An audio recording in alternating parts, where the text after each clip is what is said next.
কিছুদিন আগে শিক্ষক আন্দোলনের এই শিক্ষিকা এই স্বৈরাচার ফেসিবাদের পেটুয়া বাহিনী দ্বারা সাউন্ড গ্রেনেড হামলায় আহত হয়ে হসপিটালে চিকিৎসাধীন অবস্থায় মৃত্যুবরণ করেছেন। আমরা তো সোশ্যাল মিডিয়াতে কোনো চেতনার আসমান কেঁপে উঠতে দেখি নাই। আমরা তো কোনো টক শোতে এই শিক্ষিকার মৃত্যুর প্রতিবাদ করতে দেখি নাই। কোথায় গেল ওরা? ডক্টর ইউনূস ক্ষমতা, এই জন্য কোথায় গেছে সে মানবতা?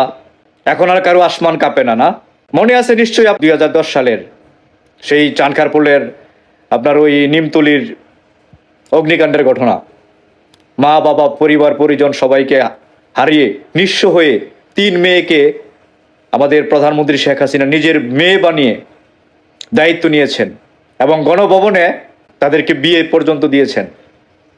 এমন একটা নজির নাই কোনো দুর্ঘটনায় আমাদের মাননীয় প্রধানমন্ত্রী কারো দায়িত্ব নেন নাই। তারপরেও আজ উনি স্বৈরাচার। হায় রে বাঙালি।